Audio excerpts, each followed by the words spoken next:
Guys, welcome to sizzling tea. तो आज हम बात करेंगे झलक दिखला जा के जजेस की। क्योंकि झलक दिखला जा चल रहा है आजकल, झलक दिखला जा 11 सीजन 11। और इसमें है शोएब इब्राहिम, जो कि अभी तक छाए हुए हैं, जबकि सबको पता है कि वो कैसा डांस करते हैं, कितने स्टेप हैं, उछल कूद करते रहते हैं। डांस तो उनके किसी भी मसल में नहीं है। तो सबसे पहले ये देखते हैं कि जजेस जो हैं, जो झलक दिखला जा के जजेस बैठे हुए हैं, वो उनकी क्रेडिबिलिटी क्या है। मतलब वो किस नाम से डांस कंपटीशन को जज कर रहे हैं। अब आप देखिए, मलाइका अरोड़ा, अरशद वारसी और फराह खान, ये तीनों हैं इसके जजेस। मलाइका अरोड़ा की क्रेडिबिलिटी क्या है? वो एक मॉडल रह चुकी हैं। ठीक है, वो एक शुरू से मॉडलिंग के करियर में रही हैं और सुपर मॉडल टाइप रह चुकी हैं। अरबाज खान की वाइफ हैं, इसलिए उन्हें छोटे मोटे रोल मिल जाते थे मूवी में। सलमान खान की भाभी हैं। तो इनकी जो होम प्रोडक्शन हुई थी दबंग मूवी, उसमें इनको मुन्नी बदनाम सॉन्ग मिला था। उससे पहले इन्होंने जो भी एक आध छोटे मोटे सॉन्ग वॉन्ग किए, वो कभी ना पॉपुलर हुए। और इन्होंने अपने शुरू के इंटरव्यूज में भी कहा था कि ओ, डांस तो मुझे बिल्कुल भी नहीं आता, आई एम ए मॉडल। तो वो एड्स वगैरह करती हैं, करती थी। और सिर्फ मुन्नी बदनाम हुई में डांस उन्होंने किया था। इसके अलावा उन्होंने ऐसा कोई डांस परफॉर्मेंस न कभी दी है, न वो क्लासिकल डांसर हैं। दूसरे आते हैं अरशद वारसी। सबको पता है he is a non dancer, उनका डांस से कोई लेना देना है ही नहीं। फिर थर्ड आती है, जो सबसे इम्पोर्टेंट है, वो है फराह खान। वो कहने को तो कोरियोग्राफर है, लेकिन मैं उनका देख रही थी कि उन्होंने कितनी कोरियोग्राफी की है। तो पहली बात तो उन्होंने कभी डांस सीखा नहीं है, she is not a train dancer. और जब कोई ट्रेन डांसर नहीं होता ना, तो फिर उसको डांस की जो छोटी मोटी मिस्टेक्स है ना, वो समझ भी नहीं आएंगी। उन्होंने कोरियोग्राफी जो की थी 2013 में की थी। और उसके बाद हर साल उन्होंने बस एक या दो सॉन्ग किए हैं। 2013 में उनका वो सॉन्ग आया था गेरुआ, दिलवाले का, जिंगट, धड़क का। और इसके अलावा उन्होंने बस लिटरली साल में एक कोई छोटा मोटा सॉन्ग करती हैं। तो पिछले 7-8 सालों से इन्होंने ऐसा कुछ भी नहीं किया जिसे ये अपने आप को एक एक्टिव कोरियोग्राफर कह सके। और डांस तो ये कभी करती ही नहीं है। जब भी कोरियोग्राफी जो करते हैं ना, वो दो चार स्टेप सिखाते हैं, उसके बाद जो उनके असिस्टेंट है ना, वो डांस सिखाते हैं एक्टर को, एक्ट्रेसेस को, या पीछे जो भी डांसर्स हैं उनको। तो अब आप देखिए कि ये तीनों जजेस बन के बैठे हुए हैं, लेकिन इन्हें जज बनने का हक है? इन्हें किस कैपेसिटी में जजेस बनाया है, ये ऑडियंस को पूछना चाहिए। आजकल क्या होता है ना, कि कोई भी टीवी शो आ रहा है, किसी को भी पकड़ के, जो होता है ना आउट ऑफ वर्क लोग। अब अरशद वारसी को देख लीजिए, उसने उसके पास ऐसा कोई काम है नहीं, साल में एक आध पिक्चर करता है वो, और वो भी फ्लॉप हो जाती है। जो लास्ट पिक्चर इसकी थोड़ी बहुत चली थी 2014 में, 1.5 किया थी। जॉली एलएलबी 2013 में थी। गोलमाल अगेन में छोटा सा रोल था, मतलब नॉट वेरी छोटा, बट ठीक है, एक डिसेंट सा रोल था 2017 में। तो आप ये देख लिए 5-6 साल से उनके पास भी ऐसा कोई ज्यादा काम है नहीं।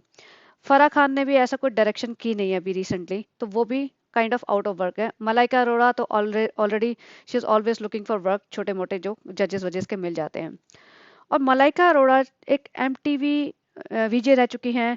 उन्होंने जो मॉडल, सुपर मॉडल टाइप के शोज होते हैं, उनको जज करती है। वो ठीक है, उनके ऊपर आई मीन सही बैठता है, क्योंकि वो खुद मॉडल रह चुकी हैं, तो उन्हें समझ में आएगा कि कहाँ पे क्या मिस्टेक्स है मॉडलिंग में, क्या मतलब कैसे जज करना है लड़कियों को या लड़कों को। और वो झलक की, फिर भी उन्हें झलक 4, 8 एंड 11, मतलब 2010, 2015 एंड अभी 2023 एंड 2024 में उन्हें जज बनाया हुआ है। तो आप ये बताइए, अगर पब्लिक पूछेगी नहीं, तो ये तो कुछ भी दिखाते जाएंगे। और इन्होंने झलक दिखला जा सीजन 11 में शोहेब इब्राहिम को इतना ऊपर तक खींच के ले गए हैं। और जितने भी इसके कंटेस्टेंट्स थे, उन सबको वन बाय वन आउट करते चले गए हैं। उनमें से कुछ नॉन डांसर्स थे, आई एग्री, जैसे तनीषा मुखर्जी वगैरह हैं। उर्वशी भी अच्छा डांस करती थी, बट वो भी आउट हो गई। लेकिन कुछ अच्छे डांसर्स थे। अभी मनीषा रानी इनके कंपटीशन में है, लेकिन वो भी, उनका भी हो सकता है पत्ता कट जाए, और ऑलमोस्ट फाइनल तक पहुंच गए ये। तो अब आप बताइए, ये चल क्या रहा है? ये है मैनिपुलेशन। क्योंकि होता क्या है कि जितने भी ये रियलिटी शोज हैं, जो प्रोडक्शन हाउसेज हैं, इनको पैसा बनाना होता है। ये रियलिटी शो के नाम पे वोटिंग करवाते हैं पब्लिक से। जो ज़्यादा वोट कर देगा, जिस कंटेस्टेंट के ज़्यादा वोट आ जाएंगे उस कंटेस्टेंट को वो आगे खींचते ले जाएंगे, क्योंकि उसकी पॉपुलैरिटी ज़्यादा है मार्केट में। तो फिर इसको रियलिटी शो डांस कंपटीशन मत बोलिए, क्योंकि dance competition has to show some dance, क्योंकि पब्लिक भी देख रही है कि डांस तुम्हारा कहाँ है, इस बंदे को डांस ही नहीं करना आ रहा है या इस लड़की को डांस ही करना नहीं आ रहा, तुम फाइनल तक ले जा रहे हो। तो इसको सिर्फ पॉपुलैरिटी का नाम पे कंपटीशन रख दीजिए कि भैया हम सिर्फ वोट चेक करेंगे, आप कुछ मत करिए, स्टेज पे आइए, खड़े हो जाइए और भीख मांगिए वोट्स की, और जिसको ज्यादा वोट्स मिल जाएंगे वो जीत जाएगा, खत्म, डांस वांस सब हटाओ, कोई जरूरत ही नहीं है, क्योंकि डांस के बेसिस पे तो जज हो ही नहीं रहे हैं ये लोग। दूसरी बात, ये जो जजेस बैठे हैं वो जज, इन्हें जज करना ही कैसे आएगा जब इन्हें खुद ही कुछ पता नहीं है। अब आप बताइए, कोई कुकिंग का जज बन जाए कुकरी शो का और उसे खुद कुकिंग करनी ना आती हो, तो वो क्या बताएगा कि क्या मिस्टेक है तुम्हारी कुकिंग में, खाने में। जब मास्टर शेफ आता था तो उसके जो जजेस होते थे ना, वो नामचीन शेफ्स होते थे, रणबीर या विकास, ये सारे बहुत बड़े बड़े मिशलिन स्टार शेफ्स हैं। तो तब ये कंपटीशन चलता है because they know where the things are going wrong. वो खाना मुंह में रख के उन्हें पता है किस तरीके से खाने को टेस्ट करना है, क्या उनकी प्रेजेंटेशन होनी चाहिए खाने की प्लेट में, तो ये सब पता है। यहाँ पे तो किसी तीन लूजर को बिठा दिया just because they look good on stage. Malaika Arora खूबसूरती के मामले में काफी अच्छी हैं, और उन्हें बिठा देते हैं स्टेज पे सजा धजा के, हर बार उनके कपड़े लुक्स वुक्स चेंज कर देते हैं। फराह खान को बिठा देते हैं, बोलती हर्ष है, हर्षद से एक मेल कंटेस्टेंट मतलब मेल जज बिठा दिया उन्होंने, दैट्स इट। इसमें जजेस का रोल ही गलत है, मतलब जजेस को जज कर ही नहीं पा रहे हैं। पहली बात तो जजेस ही गलत है। दूसरी बात, ये शो में इनको जजेस के पास कोई जो बोलते हैं ना कि राइट्स ही नहीं होते। जज इन जजेस के पास कोई पावर ही नहीं है। प्रोडक्शन हाउस से आएगा इंफॉर्मेशन कि इस बंदे को आगे ले जाना है, इसको तुम ज्यादा नंबर दे दो, चाहे वो डांस जैसा भी करे वो दे देंगे, क्योंकि they are paid artist. They don't know, they don't care, they will get the paycheck at the end of the month or maybe end of the week, and they don't care about who is winning, who is losing. They don't have any emotional connection with anybody. तो वो paid artist है। तो public जो इतनी सारी आप लोगों का शो देख रही है, वो क्या बेवकूफ है? वो क्यों अपना टाइम वेस्ट कर रही है जब उन्हें पता है कि ये रियलिटी शो रियलिटी नहीं रहे, कुछ भी है बस। जैसे सोनू निगम ने कहा था ना कि रियलिटी शोज में आजकल रियलिटी नहीं होती, बाकी सब कुछ होता है। तो वही चीज है। आप पब्लिक, इसीलिए लोग ना टेलीविजन से दूर जाते जा रहे हैं, उनमें कोई इंटरेस्ट रह नहीं गया पब्लिक में। जितने भी ये शोज शुरू में आए थे 7-8 साल पहले, 10 साल पहले, लोगों को क्रेज था ओ कुछ नया। बट अब सबको समझ आ गया है कि इसमें रियलिटी कुछ भी नहीं है।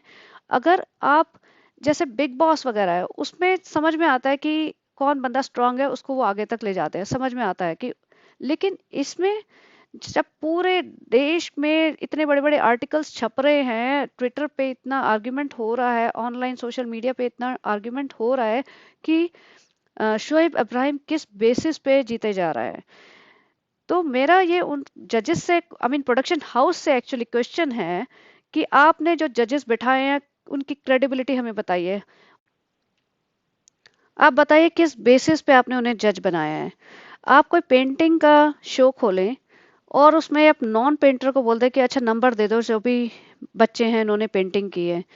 या आप ये बोलें कि ये एक सिंगिंग का कंपटीशन है और ऐसे बंदों को बुला के बिठा दे एज जज जो सिंगर ही नहीं है, तो वो शो चलेगा।